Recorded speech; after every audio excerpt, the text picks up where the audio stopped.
വേദവാക്യം എന്ന ശൈലി കൊണ്ട് അർത്ഥമാക്കുന്നതെന്ത്? ഉത്തരം അലംഘനീയമായ അഭിപ്രായം. ഓളത്തിൻ്റെ പര്യായമല്ലാത്ത പദമേത്? ഉത്തരം ആളം. മരങ്ങൾ പിരിച്ചെഴുതുക. ഉത്തരം മരം പ്ലസ് കൾ. വട്ട പ്ലസ് പലക ചേർത്തെഴുതുക. ഉത്തരം വട്ടപ്പലക.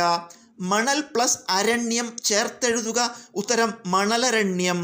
ശരിയായ പദം ഏത്? ഉത്തരം അസ്തമയം. ഉത്കൃഷ്ടം എന്ന പദത്തിൻ്റെ വിപരീതാർത്ഥം വരുന്ന പദജോഡി ഏത്? ഉത്തരം നികൃഷ്ടം, അപകൃഷ്ടം. സുഷുപ്തി എന്ന പദം ഘടകങ്ങളായി പിരിക്കുക. ഉത്തരം സു പ്ലസ് സുപ്തി.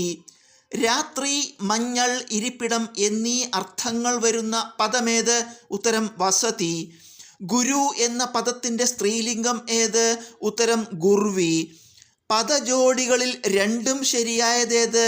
ഉത്തരം സ്വപരിശ്രമം, സ്വയം പരിശ്രമം. കാക്കയുടെ പര്യായ പദങ്ങളിൽ പെടാത്തതേത്? ഉത്തരം കരി. ശരിയായത് ഏതെല്ലാം? ഇതിൽ രണ്ടെണ്ണം ശരിയാണ്. ഉത്തരം വൈരൂപ്യം, വിരൂപത. അർത്ഥത്തിൽ സാമ്യമുള്ള പദജോഡി ഏത്? ഉത്തരം ഉന്മൂലനം, ഉന്മാർജനം. ജാമാതാവ് എന്ന പദത്തിൻ്റെ അർത്ഥമെന്ത്? ഉത്തരം മകളുടെ ഭർത്താവ്. അംഗവും കാണാം താളിയും ഒടിക്കാം എന്ന പഴഞ്ചൊല്ലിൻ്റെ അർത്ഥമെന്ത്?